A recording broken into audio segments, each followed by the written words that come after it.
My name is Ojasvi Chandok and I welcome you to Series 4 of the Festival of Bharat. We are a platform that believes in having open and civilized discourse. And today, here with us, we have a very special guest. We have Rajiv Malhotra ji. Rajiv ji, of course, needs no introduction. He's a guru to a lot of people. He's a Hindu activist, an author, and the foundation of Infinity Foundation, and organization that focuses on indic studies. Rajiv ji, namaste, pranam, and thank you so much for joining us today. Namaste. It's my pleasure to be with you.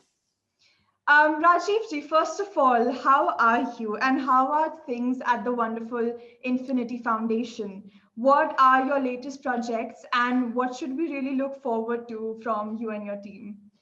Well, Infinity Foundation is now about 27, 28 years old. Mhm. The only foundation of its time for the first 10 years of its life, using our private funds, from my business days, not depending on any government or any institution, totally independent, and promoting Indian civilization based on solid research, not shouting, screaming, no politics. We're not involved with any of that short-term stuff, but making changes in the discourse that have long-term significance rather than short-term.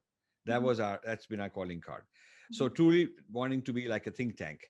Now it's come a long way. It used to be a one-man show, but now we have about a dozen or more individuals in India and five in the United States on a full-time.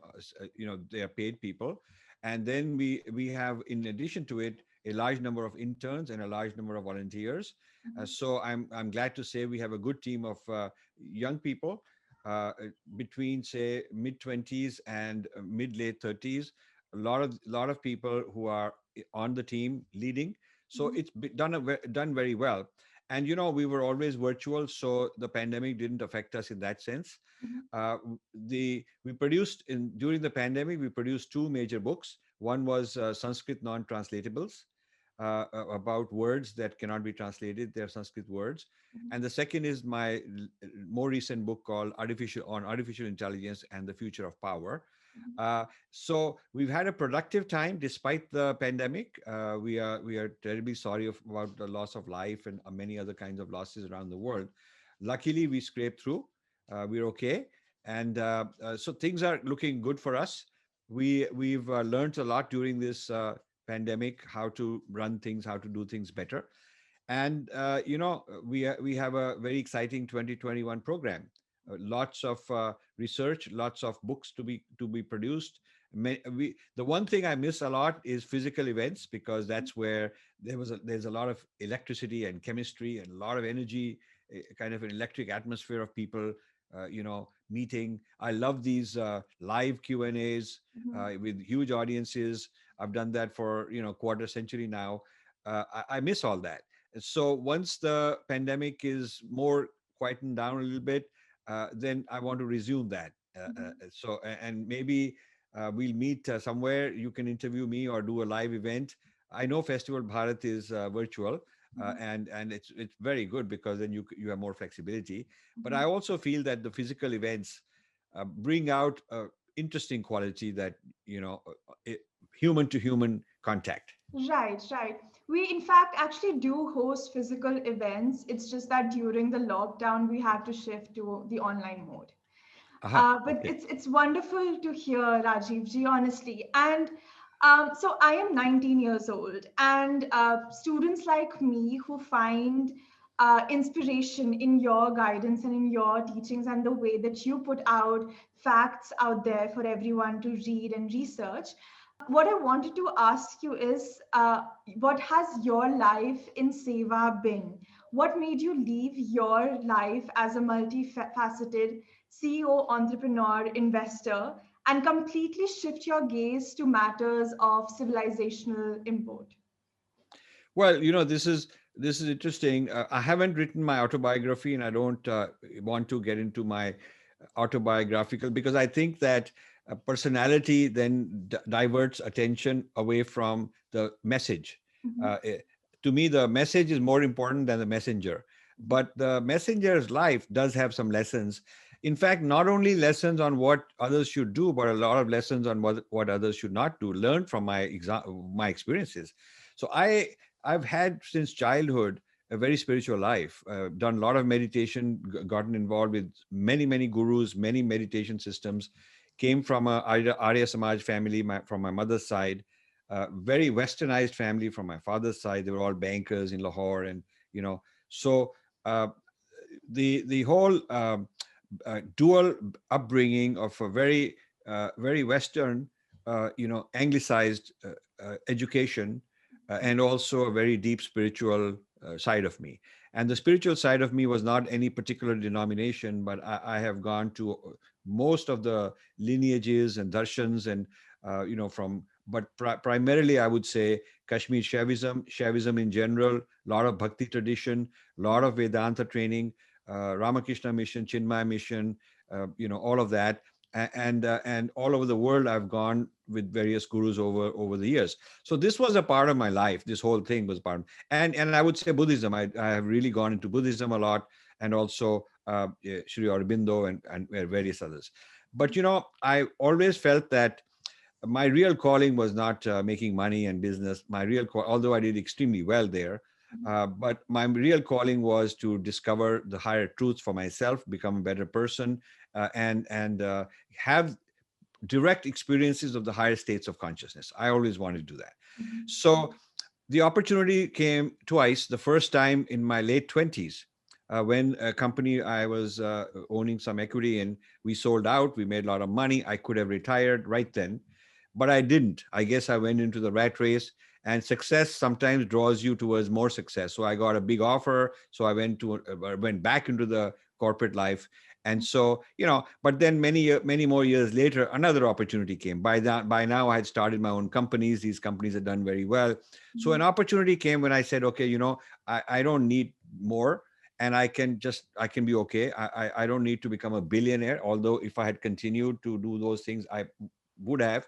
But the thing is, my calling was something else. And so I decided that I should leave all this. And I exit all my businesses, and I got into this new life, which has been there for like 28 years Now, in this new life, it wasn't, I didn't have a goal, what exactly I'll do, except for the fact that I'll search, spend a lot of time learning, understanding. And my yagna is giving back, interacting with society, encountering, engaging, and playing a role to give back. And so I let experience decide how to give back, what is needed, what does society want from me. I just experimented. So I when I started my foundation, I became an AIDS social worker for AIDS. I had to go for a 3 months training to get certified. Here in New Jersey, it was a big epidemic all over the world, the HIV crisis, and I became a certified worker to help people. And so they would assign clients to me. This is as a volunteer, and to help them out in various ways. And this is a very good way of giving back, because I came across suffering. I came across people who needed help. And only when you touch suffering, physical contact with people around you, and with all the precautions, you go there, and some of it is legal help, some of it is emotional help, some of it is you lobby for them, you lobby with the government on their behalf. So all kinds of projects were going on. Then I got into hospice, where again I had to go for training. You don't become a worker without certification. So and they assigned me clients, all white guys, white men who were about to die. Their families had abandoned them, and they needed somebody to talk over all the things that happen when a person is about to die. So given my culture, my background, my ideas of death, what I had learned, I was able to do the counseling, make friends with them. Some of them, I was the final friend, the only person left in their life. They would get flowers or some wired gift from some daughter in California, but no visit, no physical contact. People in this country are very lonely. And so I had to deal with that. So like this, I went into we started a soup kitchen where we were feeding hungry people in Trenton, a lot of hungry people in this country. Many, Indians don't realize Americans have a lot of hunger, a lot of poverty also. So we did that. Then we started the only animal shelter at the time. There was only one. We started an animal shelter which would take stray dogs and look after them. And, so we did a lot of this kind of work. And women's shelter. We started a women's shelter for South Asian women, particularly. Uh, so this common, more conventional philanthropy was one kind of compassion. We called it compassion. And the other part of our work was wisdom, knowledge, gyan. And in wisdom, I went to, we did started many programs for, advanced courses at Columbia University. We gave grants at Harvard University on Indology. We took school students where my kids went to school. We took them to India for spring break to visit various spiritual, places. Rishikesh. We took them to Nepal. We took them all the different spiritual centers in North India, particularly, in order to give them that experience. I became a kind of, advisor to their religious studies department in the school system here. Started engaging with the New Jersey State to introduce Asian studies in their curriculum with a heavy emphasis on Dharma traditions. So we really got in the wisdom side, we had a lot of interesting things going on. Now, these two projects of wisdoms and compassion went parallel, but then I realized that on the compassion side, we didn't have a leverage. There was nothing new I was bringing. I was doing the work as a hospice worker or for AIDS counseling like anybody else would. I didn't have any expertise, nothing unique about me. But on the wisdom side, I felt that my background, my training, my meditation, all this tapasya I had done was something I could leverage and bring something unique and new to the table. Because the Indian authorities were not interested in helping our civilization in those days. The Indian gurus were very busy running their own shop and limited to their own success, but not the bigger issues. The Indian political parties they were all into secular and all that. And Indian community people and the very rich people who made a lot of money were afraid of this as a controversial issue. They didn't want to touch it. So this is a vacuum that I've filled. For a very long time. I was the only game in town, our foundation. And so that's how we began. And experiences taught me what I should do more, what I should do less, where the needs are. And so ever since I've been shifting, changing, evolving. When I think that something doesn't need me, there are lots of other people who've entered, then I just want to move on to something else where I can add value, I can bring something original. So that's been my journey. And now I'm at a stage where I'm wanting to train a young team and turn over things to them. And basically, I just want to become a writer of the remaining 20 volumes. I have to do 20 more volumes. And I want to finish those and be a public speaker. And I really don't want anything else. I don't need any appointment. People keep saying they should appoint you in this or that position. I don't want any appointment. I quit all the jobs. I quit all the for-profit many years ago, more than a quarter century ago. I'm not looking to go back into politics and jobs. And, every career has political dimensions. Even if it's a non-profit, you will learn. Even if you don't want any profit, the point is that there are also all these egos hustling and competing. I don't want to be in that. So I'm not looking for any award. I'm not looking for any position, appointment. I don't care. I just want to be a free thinker, and I want to be a creative person and work for my dharma, which is that's the jagna of my life. So I'm happy, and I'll continue as long as I'm capable of continuing, as long as I'm able to continue. And it doesn't matter what people think, because there's enough traction. Someday, some people will get the benefit of this work. And I'm not looking to become famous or create a powerful organization. That's not it. I'm basically happiest when I'm a creative thinker, when I'm doing a lot of creative thinking and coming up with things that are provocative that others haven't thought about. Maybe they have the data, but they haven't looked at it that way. I think I'm very good at coming up with original ideas and articulating them. And then if the ideas are very original, a lot of people are going to be upset because they haven't thought of it, and it's outside their comfort zone. Maybe I'm challenging them in certain ways, maybe I'm provoking them, and they don't like it because they are used to a certain routine, a certain way of thinking, and I'm questioning that. So when that happens, when there's pushback, I know that I have some work to do, and that's my calling, is to take on tough situations. So to give you a summary, I took on first the Western academics. Mhm. After giving them millions of dollars of grants to the Harvards of the world, we were giving them grants to do our studies, and then realized that what they're producing is not, they're not going to change. It's all biased. And when you point it out to them, they're not happy. So Mhm. from being the donor, the only donor in, if you look at in the 90s, there was nobody else giving grants to these guys. I was. So I Mhm. have a lot of experience on who's who. And so from being the donor, I became the biggest critic. Mhm. Okay, so they all wanted me to continue helping them, donating, and I would become a famous guy. They wanted me to be some, person in their academic system in a big capacity, and I didn't want to do that. Yeah, Mhm. I felt that being truthful to my tradition is more important than just having friends that'll make me look good. Mhm. So after I turned on the Western Academy, the next battle was they brought in the Indian left to help them. They Mhm. brought in the Indian left. I didn't. I had nothing to do with RSS. Didn't want anything to do with the Hindutva people. I just didn't want to have anything to do with the political people or Congress party. None of them. And the Westerners, in order to fight me, brought in the Indian left. Now, Mhm. actually, I had no problem with the Indian left until they started attacking me. I mean, I have not. I felt that the left, right, these are not paradigms that can really capture the whole thing. And so, in my effort to engage the Indian left, when the Westerners brought them in, I tried to talk to them that we are all from India. We are loyal to our civilization. There is nothing left wing, right wing about it. I was talking about the value of yoga, the value of Ayurveda, healing systems, the value of Indian science. There's nothing left wing or right wing about it. But Mhm. I found very strange that the Indian left was almost like a sepoy working for the Westerners. They Mhm. had no mind of their own. They were not very intelligent. They didn't come back with scientific arguments, and they just came back with parroted one-liners, all kind of how to fight this guy, bring him down, that sort of thing. Mhm. So then I started taking them on. So now I had two enemies: the American Academy and the Indian left.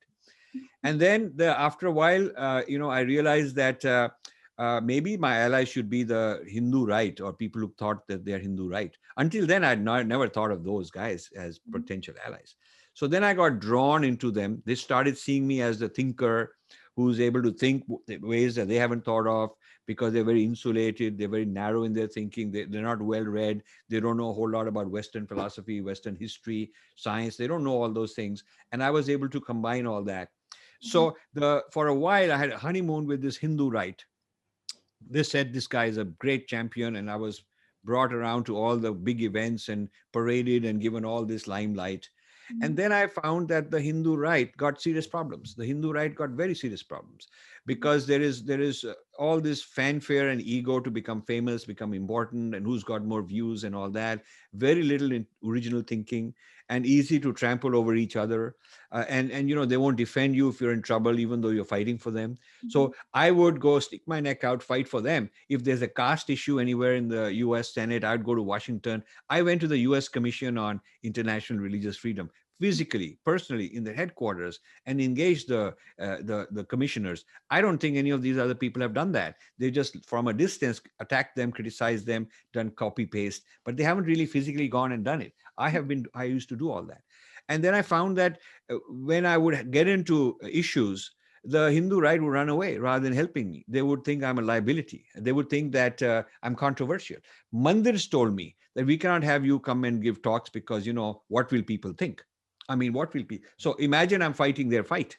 I'm Right. fighting their fight. The Indian embassy, the Indian consulate would think that, oh, this guy is going to be controversial. So I started thinking, what the heck, I'm fighting your fight. I'm sticking my neck out. I gave up my whole business to do this. And Mhm. I'm not asking for you to pay me or any of that. Just give me some moral support.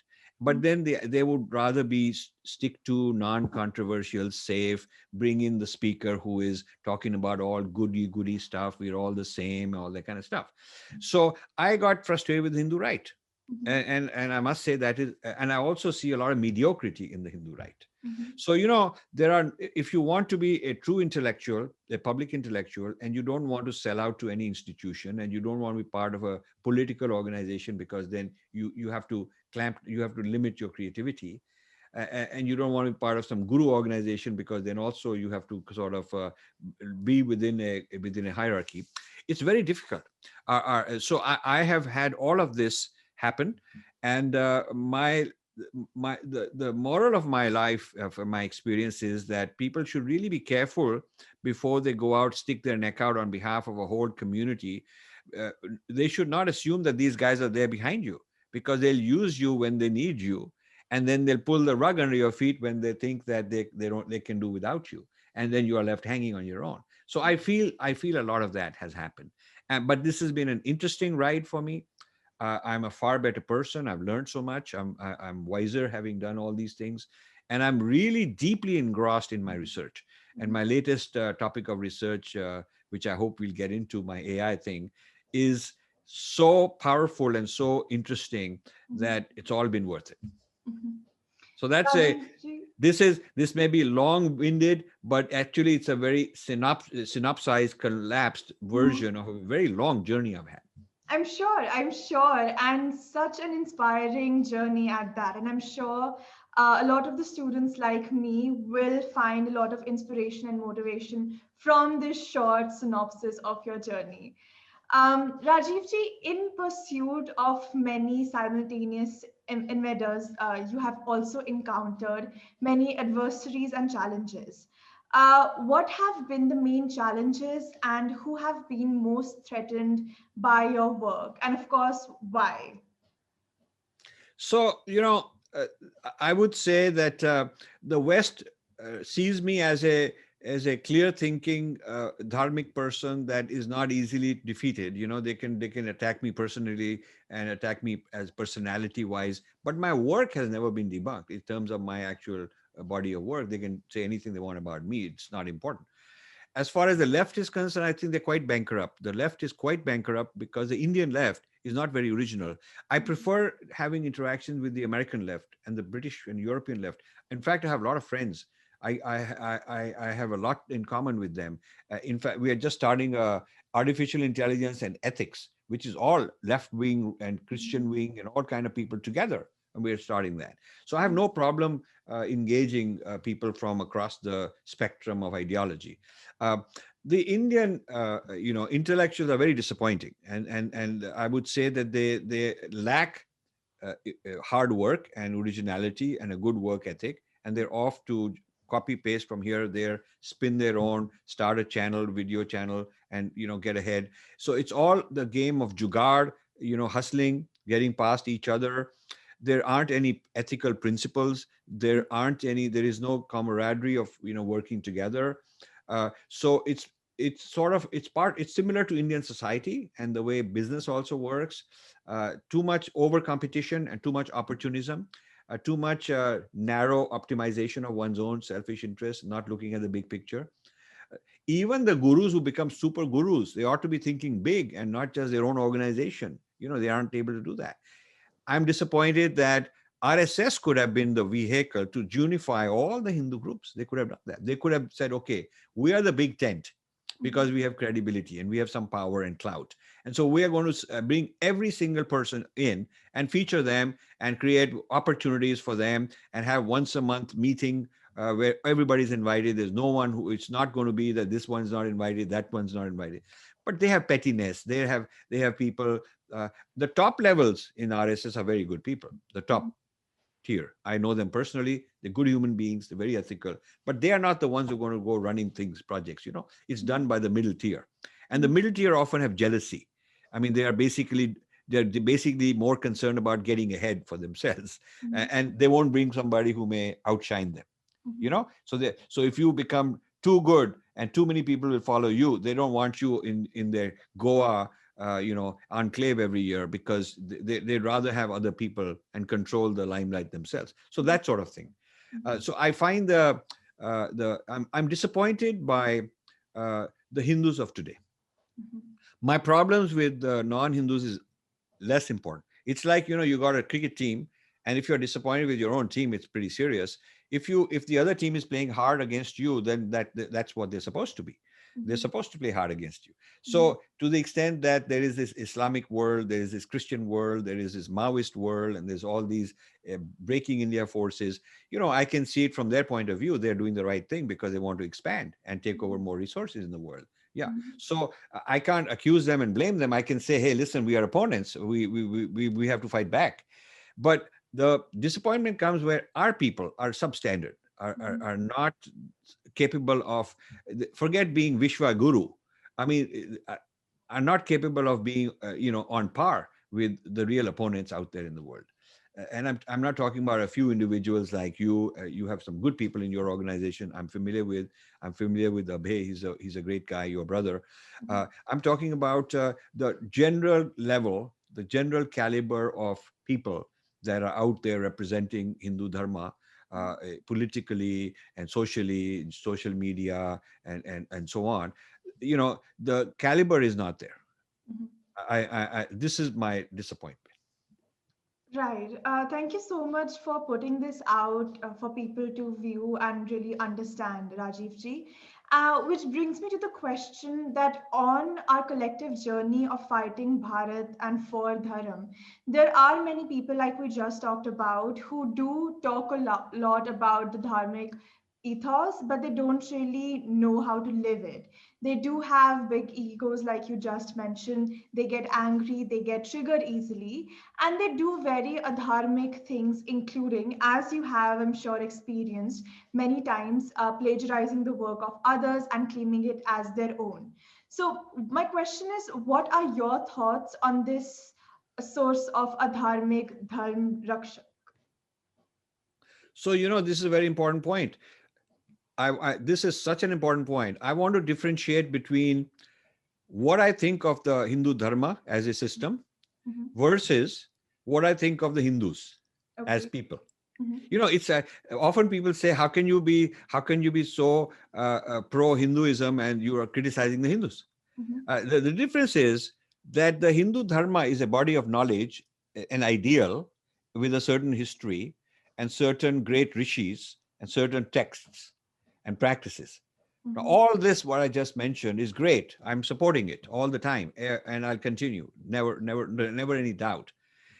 But then there's something else called a group of people who are Hindus who may not be living up to all this. Mhm.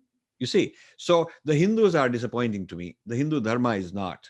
The Hindus are not living up to the standards of the Dharma. And many of them are using it to propel themselves into influence and power.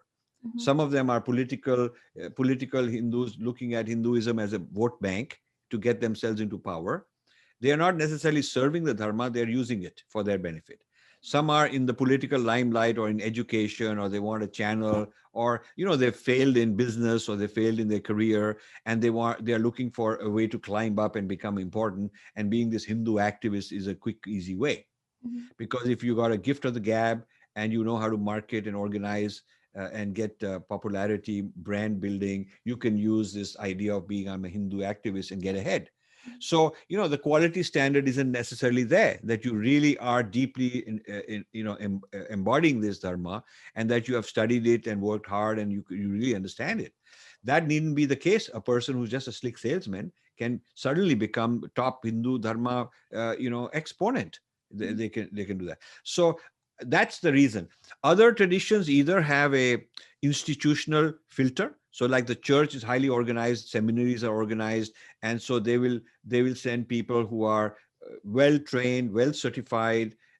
We don't have a certification to be an activist. We're not institutionalized. There are a lot of advantages in having being totally free. Yeah.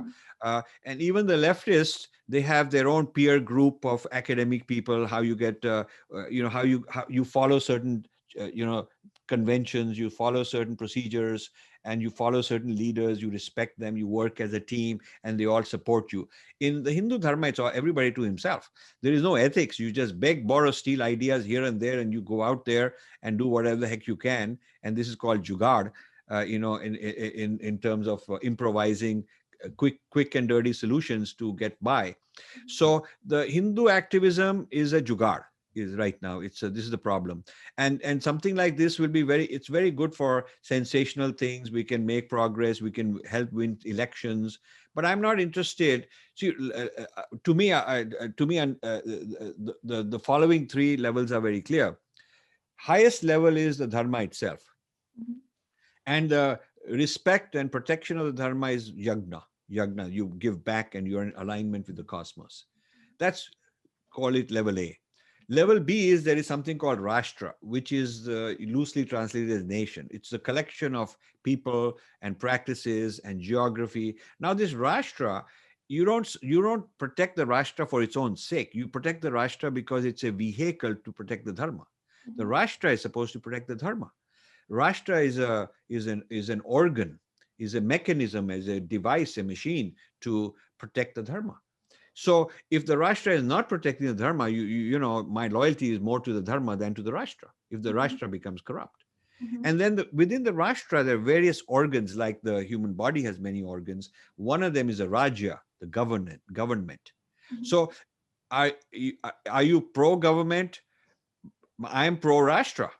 So mhm, to me, the Rashtra is more important than the government. And if the government is no good, is no good.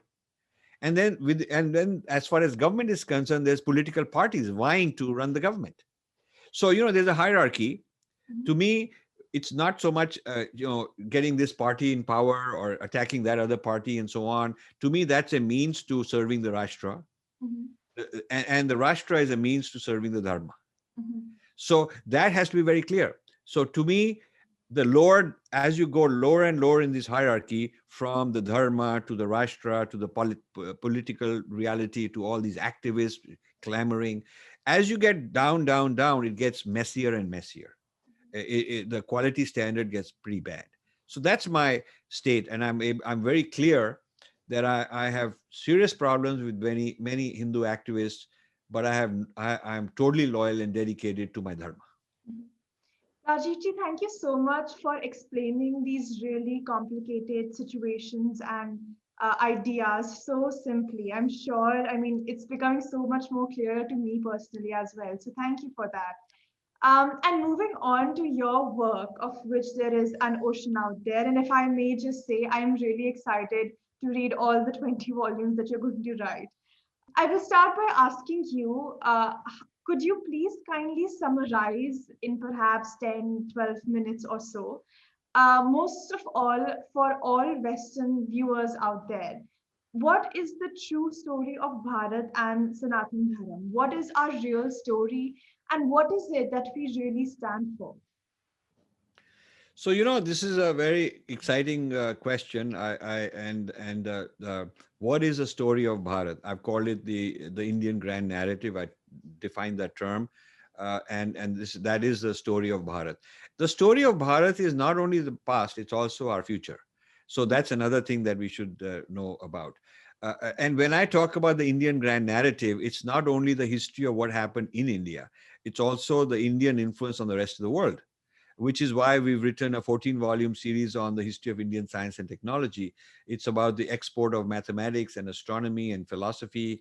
Uh, some of my books that are in the pipeline are about how the West has digested a lot of Indian ideas and U-turn and characterized them as something different. But I've been researching this for over a quarter century, and I'm going to publish a lot of it. So the Indian past has played out worldwide, not just in India. It's not, the Indian grand narrative is not limited to geographical and political boundaries.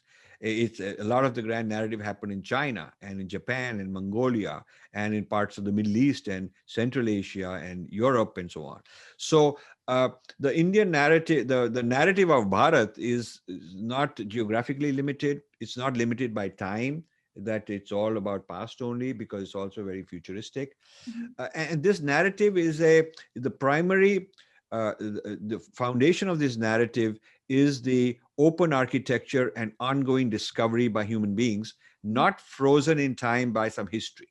So the narratives of other people are some event happened, which is recorded in a certain one book, and it happened in this geographical area to certain people, and then you have to just go on studying that history of that one thing that happened, whether it is to Jesus or whether it is to Muhammad or whatever, or to Moses. It's a certain historical event which is very unique.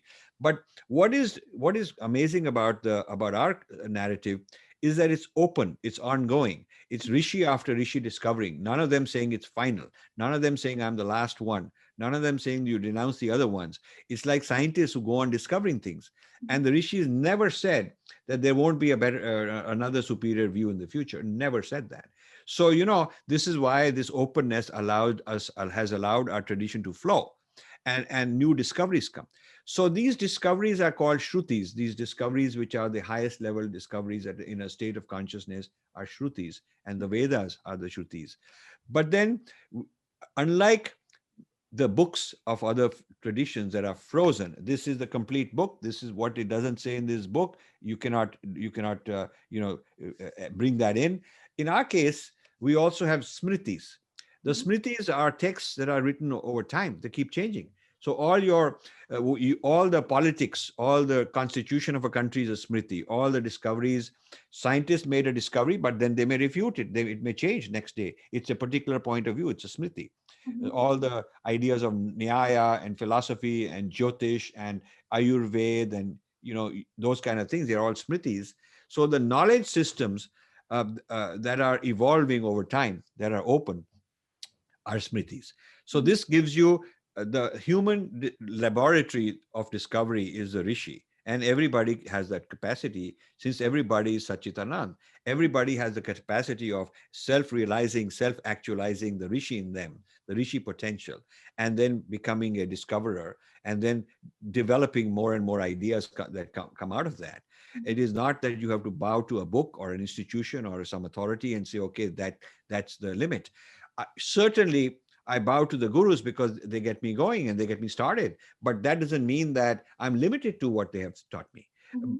Our tradition is full of, somebody going beyond what he learned from the gurus, challenging the gurus, arguing with them, and advancing the knowledge even beyond. So one of the great reasons I wrote this, we sponsored this multi-volume series on history of science and technology, is to show the moving nature, the evolving nature, whether it's metallurgy, whether it's textiles, whether it's medicine. Knowledge in India has not been fixed and frozen. So when people think that Indian knowledge, give a tribute to Indian knowledge, you don't need to be innovative. You just need to go back and parrot what was written. That's not true. Indian knowledge requires that you learn from what has happened and then you take it forward. Even Manusmriti, Manu himself says that all this stuff I'm writing about society, you think of it as social science, Manusmriti. So all this stuff that I'm writing about society it has to be put in context and place. In a different place, it may be different rules, different things that are appropriate. What's appropriate in the north may not be appropriate in the south. What's appropriate in one community may not be appropriate in another community. What's appropriate in one period of history, one time, one moment in context may not be for another one. Manu himself says that.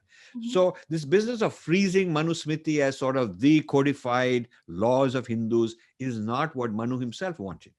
So there is this dynamic quality that Smritis have that is from the premise that we are discoverers. We are constantly discoverers.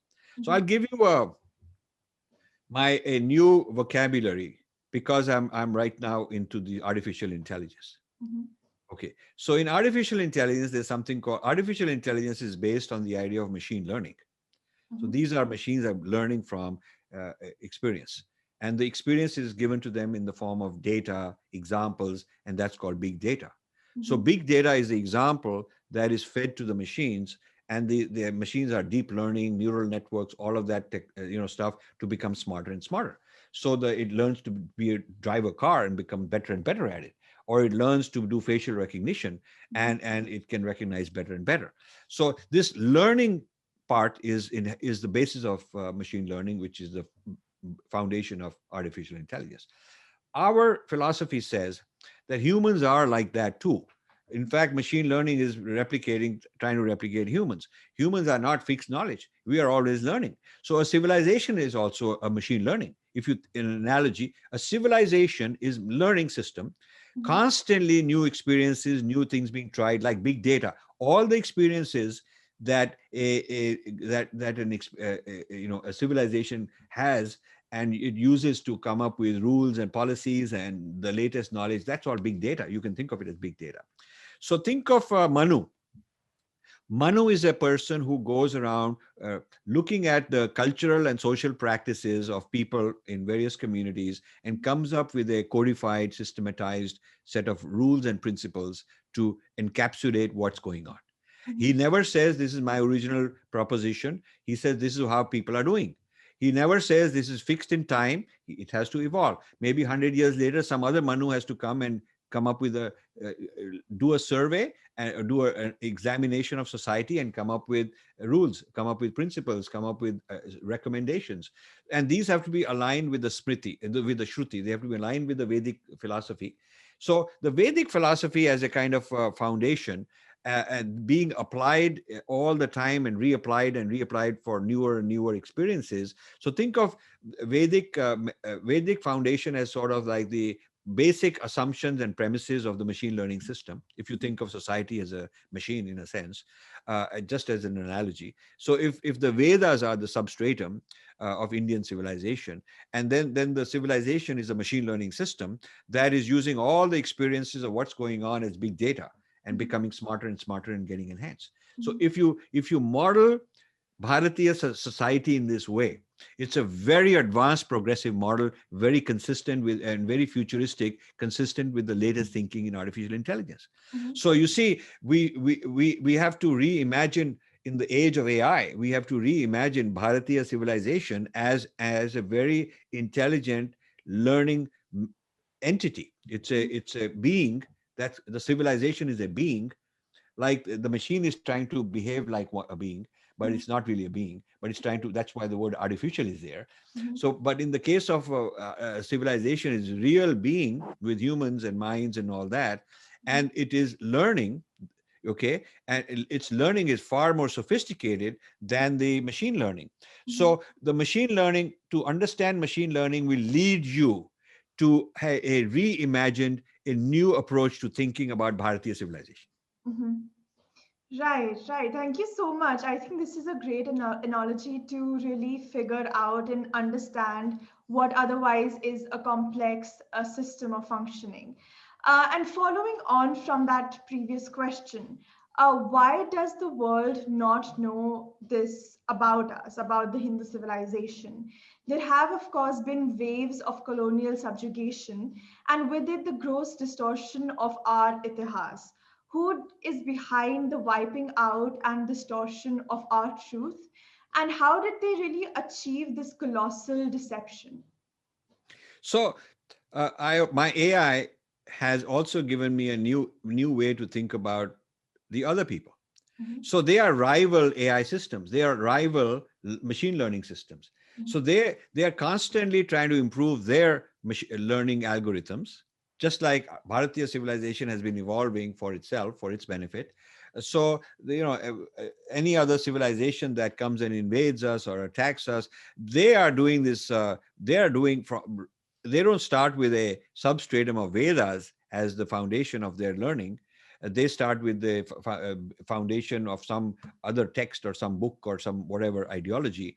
So mhm, with that as their starting point, they're also trying to learn, they're trying to expand, they're trying to capture, they're trying to go here and there and pick up new resources. mhm, So the problem is that they look at us as raw material which they can capture. They can capture land, they can capture knowledge, they can capture the history and distort it to fit their agenda. mhm, So we are the big data that they are using to train themselves. Our resources, so the invasion, expansion, conquest of all our assets, including intellectual assets, is like a predator just wanting to devour and do it for the benefit of becoming stronger for themselves.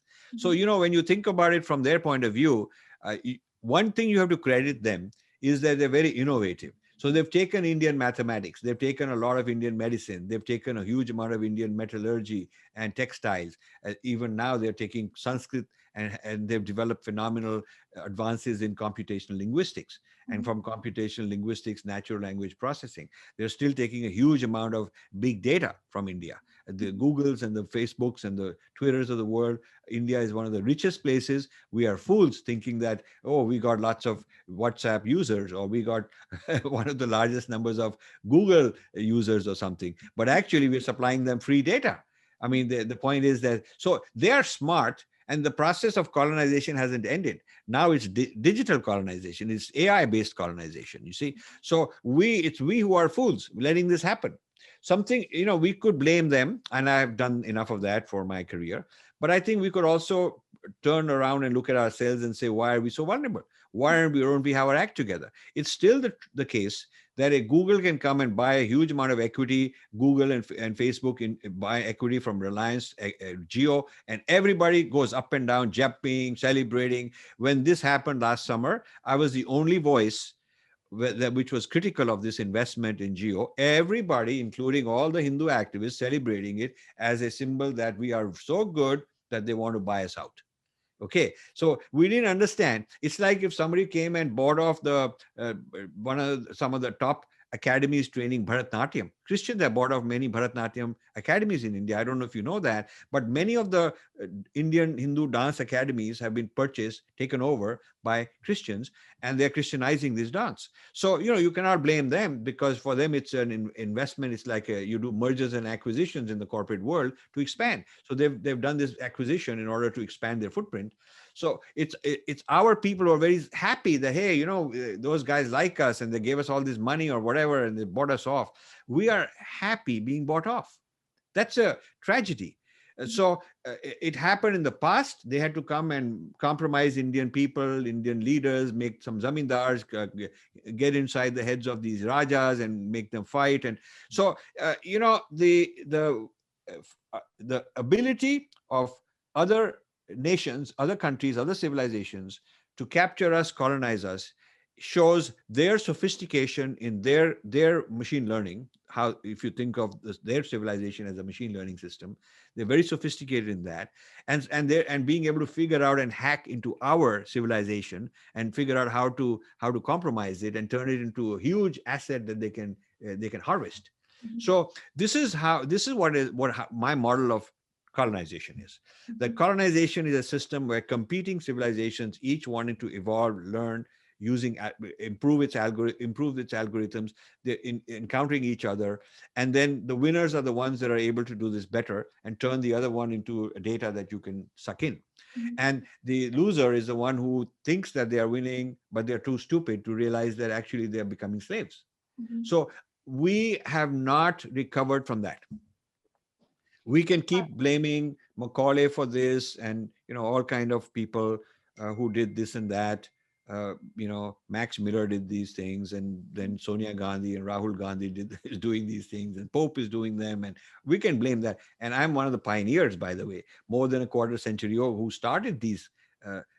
This thing about let's turn the gaze against these people and keep them, and it served a purpose, because it awakened a lot of our people who were not awake at that time. It took me more than 10-15 years of this kind of work, very unpopular talking and shaking people up, to get enough people shaken up. And I'm glad I did that. But I think that we now have to move on beyond this. We cannot just be stuck on, looking back and accusing and blaming other people, because it's happened. What has happened has happened. Why is it still happening today is my question. Today, we have a Hindu rule. We are autonomous. Why is it right now we are selling the Kumbh Mela big data? Yogi Adityanath invited, after I advised him not to do so, invited all the Harvards and all these foreign organizations to come and study the Kumbh Mela as if we need them to study us, not realizing that they're studying it for their own reason. That's digital colonization. They're sucking all this big data about diverse people, 100 million people of various communities, of various languages, different DNA, different genetics. All of this they're capturing from the Kumbh Mela as the largest opportunity to gather big data on human beings, largest in the world, in one place, so much diversity. And they're doing it, and we are letting them do it. And after I advised them and wrote about it, not to let them do it, I mentioned all this in my book, I went to Yogi Adityanath, gave them PowerPoint presentations, gave them my reports. They, in fact, instead of listening to me, they just invited them to come even more. So this is not somebody else's fault. You cannot say that some other people are doing this. It's our own people, because they're not very smart. Either they're not smart, but then they need good advisors. They need good babus who know all of this stuff. The babus are not smart, or they're compromised. Maybe the Harvards of the world and the foreign entities that wanted this have done all the schmoozing, wining, dining, and taking them to foreign places and making them happy and giving them a nice song and dance that will come and improve your public health. So, the the patterns of colonization, which I have been exposing all my life, exists today in the new form of this AI-based colonization, and Mhm. our governments and all our people are involved in this. They are Mhm. listening to the strategies for AI are developed by Google and Facebook, and they're developed by McKinsey, and they're developed by Price Waterhouse. And these are the people that are serving the corporate elite in the world. And they're not really out there serving the Aam Aadmi of India. So I would say that I would challenge the Hindu activists who are only focusing on the colonization and the problems brought by outsiders, and I would say that you also have to focus on our own people today who are continuing these problems. And the other message I have is I'm now talking about breaking India 2.0. Mhm. Breaking India 2.0 means that the breaking India forces that I exposed 15, 20 years ago, and a decade ago I wrote a book on it. Those forces have become very digital savvy. I Mhm. mean, they know how to break India using AI, using social media, using more kinds of detailed intelligence to come into a community, convert them, shift their ideology, make them fight each other. So the breaking India 2.0 is where the fight is now. So I would say that the pattern of thinking about colonization, decolonization, that I started long time back, and now a lot of people are into it. I would say that that's obsolete, and Mhm. now we should talk about the current, latest level of threat that India faces, and the need for Indian leaders to get re-educated. Mhm. Right. Thank you, Rajiv ji. I mean, you did make a very crucial point, and I think that is something that a lot of us should really focus on in terms of moving forward, which is of self-reflecting on ourselves and on our own community. And today, again, thanks to the relentless dedication of pioneering thought leaders like yourself, Rajiv ji, we are finally reversing centuries of propaganda and understanding who we are and telling our story with confidence. What are the areas we need to focus on both to accelerate this process of revival and resurgence? And what advice would you give to those who wish to be a part of this process? So, as a self-serving author, I'd say read my book. I mean, and that's normal, that's natural. I put a lot into every single book I write. This AI book, the one I just have, uh, Mhm. you should read it and question me on this. This is 5 years of work. It's a serious piece of work, Mhm. and I would say that uh, if people want to join our volunteer organization, they can write to us. If you go to the website aiandpower.com, you can see a lot of videos, you can see a lot of overviews and discussions on this book, and you can register your name and address, and we'll include you in our movement. But more broadly, with nothing to do with us only, I would say that people need to be stronger within. We One of the problems we have is our youth is emotionally weak. Mhm. Our youth is very psychologically vulnerable and very weak. They constantly need to be hugged and told you're good and you're okay. Otherwise they'll say, oh, no, no, you spoiled my feel good. When I tell them about threats, they said, sir, you are spoiling my feel good. They'd rather go to an event where they just eat a samosa, have some chai, and listen to some music or watch some cricket game. Or if it's some Hindu kind of activism event, somebody will stand there and say Chidambaram will go to jail, and Rahul Gandhi is going to go to jail, and so opponent is bad person, we're going to defeat them, and so invader is bad, and we are the greatest for 5,000 years. I mean, it's all slogans, one liners. It's emotional. Our Mhm. people are too vulnerable, over opinionated, and over emotional. So they are not sufficiently logical, rational, analytical, robust. You got to be. I'll tell you, I learned so much from so many people. One of the important discussions I had was a CEO of British Telecom. So Mhm. you've had an upbringing, a part of your upbringing in Britain, right? No, So I'm based in India. I you're live, based in. yes. Okay, good, all right. So your brother is in Britain. Mhm. Okay, so During Margaret Thatcher's time, I used to British Telecom were my leading client, so we got to know each other very well. I was working right in the chairman's office Mhm. and helping them get into new ventures and new industries and all that stuff, build long-term plans for them. So one of the guys there who asked me, what is the most important quality for success in a CEO? And I thought, it would be, he should know telecom, he should be a software guy, he should be a techie, he should be a creative thinker. He surprised me. He said, no, no, the most important success factor, in my opinion, is he should be psychologically strong. He should be emotionally strong. He should be able to keep his cool. He should be able to maintain his dignity, in his equilibrium, his sanity, not get into depression, not get into emotional turmoil, and function very logically, very nice way. I started paying attention to what he had said and started observing around me, and I found that indeed people who were psychologically and emotionally stable did much better in the long run. And then when I started trying to do business in India also, I found they're emotionally so volatile, so volatile. I mean, you can get the better of them in a pragmatic deal by just being cuddling up to them. You cuddle up to the Indian and you make him feel good about himself, and you pamper him and you flatter him. He'll do all kind of things for you.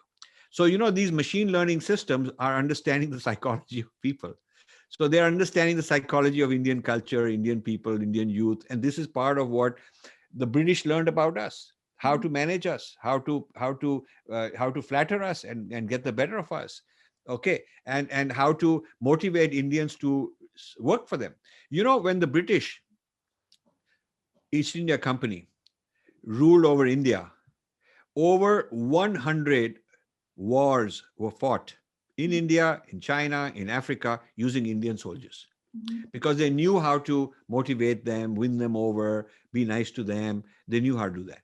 But do you know that in China, they failed to raise even one small garrison of Chinese soldiers because the Chinese would not work for them? So the Chinese had this pride. They were not so vulnerable that you flatter and the guy will come and buy, you can buy him out. They were not for sale for some emotional reason. Mhm. Indians have been for sale for a very long time, and it's still the case. Still the case that how well Indians will do. How well you think of them and make them proud and all that. That will determine how good they are to you. Mhm. So I would say that we have these problems. Probably the problems with government and leaders not knowing all of the stuff that I'm talking about, and there are problems with the masses being too emotional, too emotionally, psychologically weak, and very vulnerable. And in this age of AI and machine learning, that is a vulnerability that's being exploited. Mhm. Right, right. Rajivji, thank you so much for putting this out there. And I think this is something a lot of us will definitely think about and hopefully will work on. My next question to you is, what are the current or perhaps newer forthcoming threats to our civilizational security, and how do we tackle them?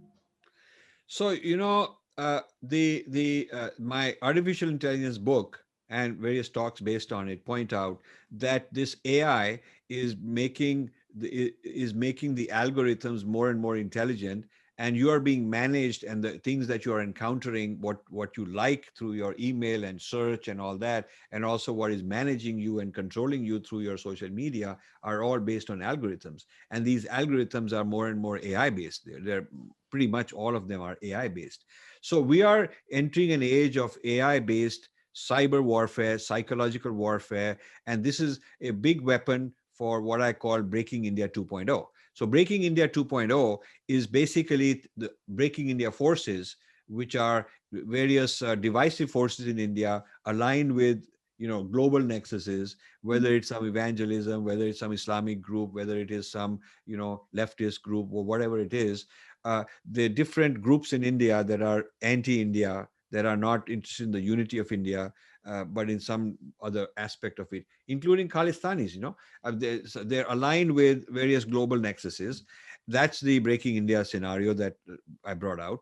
But now I'm saying Breaking India 2.0 is that these entities, the global nexuses that are controlling the Indian entities, are very savvy with the new technology, the new digital technology. They know how to hack into your brains, how to hack into your your emotional side, how to make the which group of Indians. So imagine if there's a riot going on, they're listening, and through natural language processing, they're looking at the sentiments of what people are saying. Are they angry? Are they happy? Are they fearful? Which among them can be aroused into to become angry and do something against others?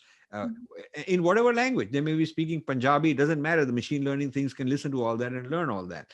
So the ability to in real time understand the psychology and emotional state of 1,000,000,003 people all over through their buzz with each other, and the ability to come up with the behavior profile, how what is their behavior, what is the mechanism by which they think, which ideology do they belong to, can they be converted to from this ideology to that ideology, what type of fake news will this person like, will that person like. Do you know every time you click something, your profile is updated in the machine learning system as to what you clicked for, when you clicked, why you clicked, in what circumstances you clicked. All kind of detailed parameters about that situation are codified, and so a record of who you are and what your behavior is gets updated all the time. So this insight into the large psychology of so many Indian people is real time and very smart. No human beings alone sitting around, even if you had an army of several thousand people watching and observing, they would not be able to do such a good job. So this map into the minds of Indians and other people also is very dangerous, because now they know how to exploit you. How now they know what type of fake news you will listen to, what will make you happy, what will make you angry, so they can play that. Just like Cambridge Analytica it was used by Russians to hack into the US elections in 2016, and this became big news. Similar things happening in India, but India doesn't know it. And so India is for sale because its data is for sale, and its digital infrastructure can be hacked. It's the Chinese hacking the Mumbai power grid, which they tried to, and there are two stories on whether they succeeded or didn't succeed. But it's quite a shame that they were able to get in and hack this. So they can hack into all kinds of things. They can hack into military systems. So the future threats are AI based, and India hasn't woken up. And I have tried to, for the last few years, given many talks to the government people, various officially, unofficially, whether it's a minister, whether it's their babus, talk to public intellectuals. I don't think that India gets it. I think that India is very superficial about it. They claim that it's all under control, and they'll give you an example here and there. But when you look deep inside, India's investment in AI is very small compared to other countries. It's starting too late, and it's not strategic, and it's not big enough to protect India. So I feel that India is at serious risk of these Breaking India 2.0 forces that are interested in finishing off the country. They want to just finish off the country. And the external threats, you look at China, it's way ahead in AI and making so many weapons, so many new kinds of drones and new, robotic soldiers and under the sea submarines that are driverless and snooping around. All of this is going on. And India is now, within the last 8-9 months, they've just started waking up that, hey, this is happening. And so far it's writing papers and concepts and proposals and allocating some high level budgets. But in earnest, India is not hasn't geared up to face this next revolution. So think of this as follows. Britain became a colonial power because of the Industrial Revolution. If there were no Industrial Revolution, they would not have become so mighty. But before the Industrial Revolution, India had more manufacturing than Britain. Right. But they denied India the Industrial Revolution. They did it, and Indians were not allowed to set up in those kind of factories with electrical things and all that, electrified, machines. So the Industrial Revolution in England, and then the French also got involved in it, created a new world order, created haves and have-nots, and who became colonizer and who became a colony. It was just determined by the technology. So you see, the technology has has completely wiped out civilizations sometimes, turned people into slaves.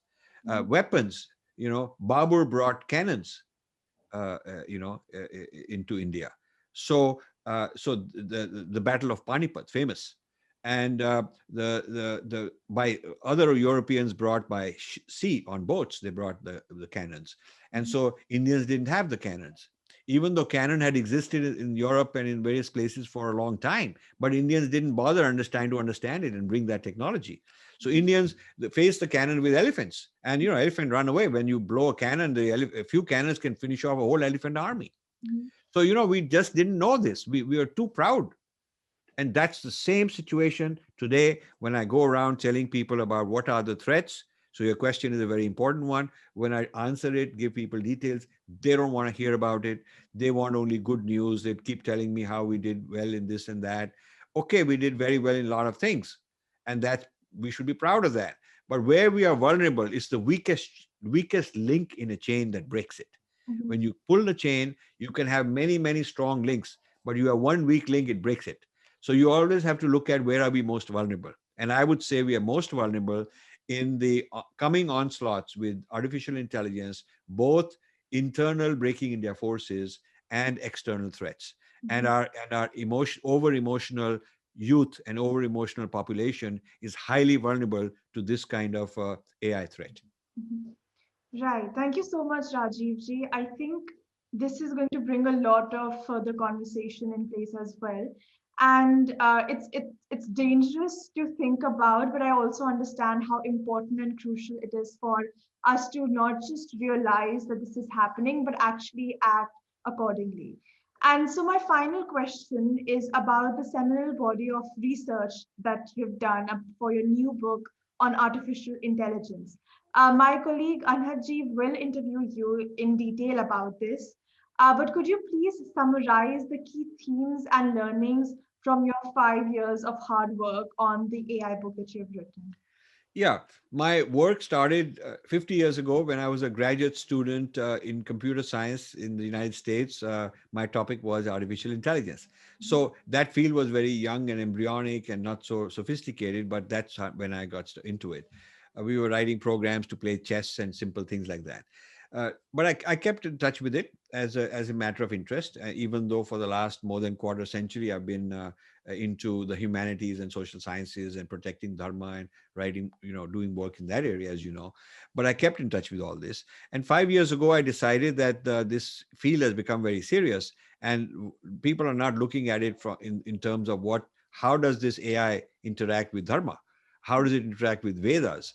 So I have a lot more volumes to come out. This is just one volume because I want to give one dose, and I want people to read it because then they'll be ready for the next. And even if you don't read the whole book, read the introduction, which is 25 pages, and read the first page of every chapter, which is highlights. The highlights are in bullet point. You'll get a good idea, and at least you can join the conversation. The book basically looks at artificial intelligence and its impact in five battlegrounds. I call them five battlegrounds. The first two battlegrounds are the sthul sharir, the physical body of the rashtra. Just like a person has a physical body called the sthul sharir, the nation has it, the rashtra has it. And just like a person has sukshma sharir, which is the mental, emotional, subtle body inside, so also a rashtra has an emotional body. Its knowledge systems, its identity, those are its emotional side.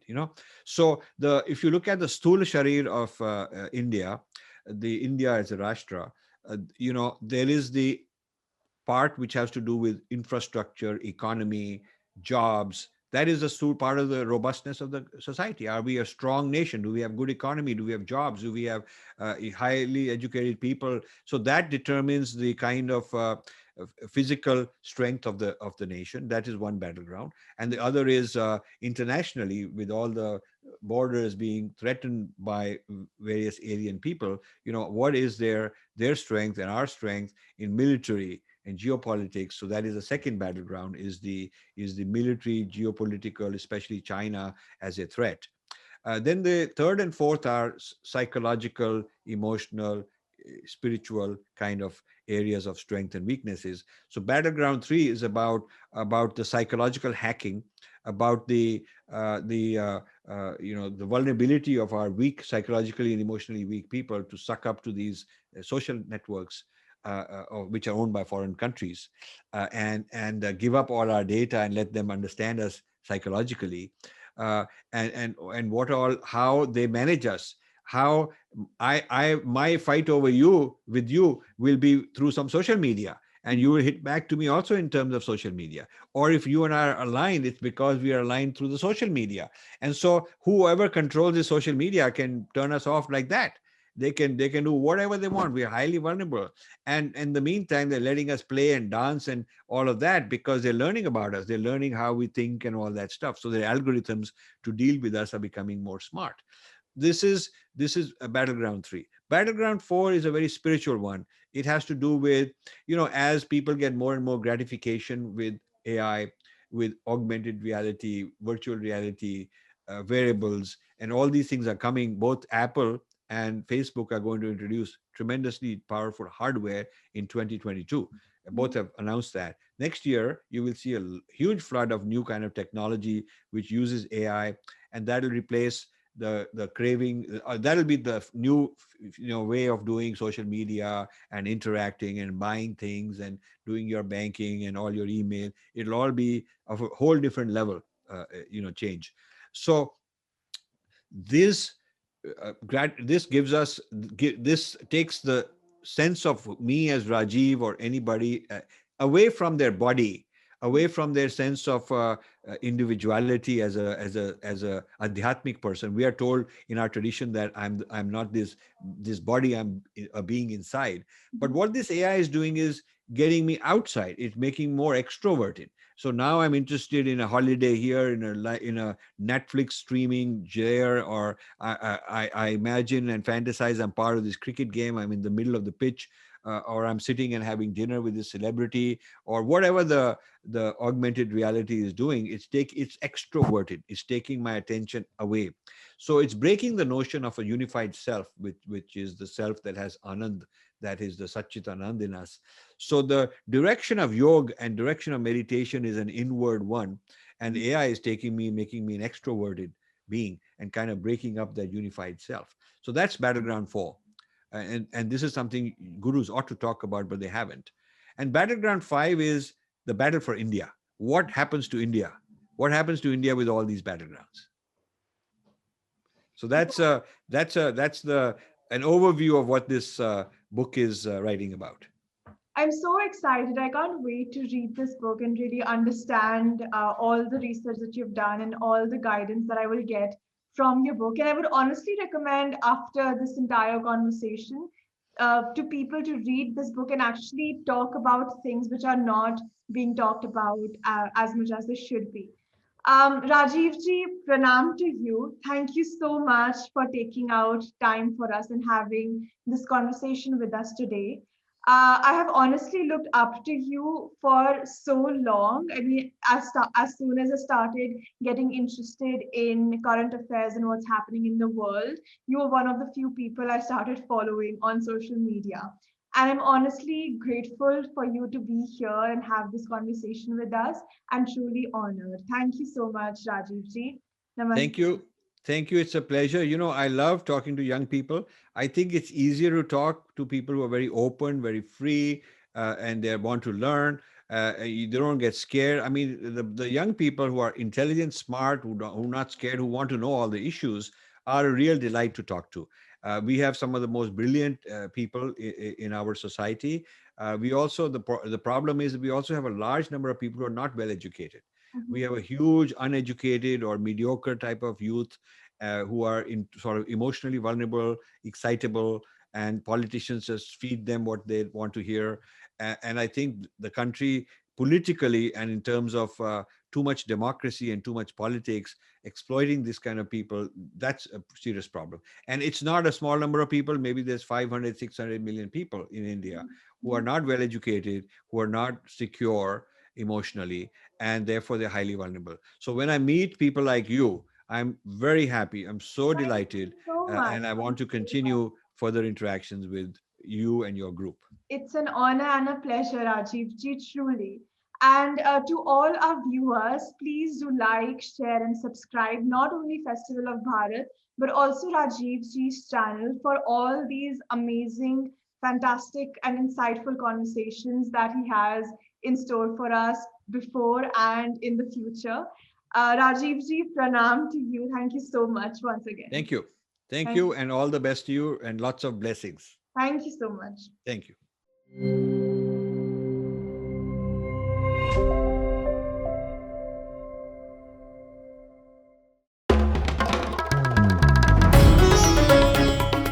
Namaste. We hope you enjoyed this Citti Media content. Please remember to subscribe to us and switch on the notifications for this channel. For our other social media links, more content, and to support our work, please visit citti.net. Dhanyavad. Namaskar.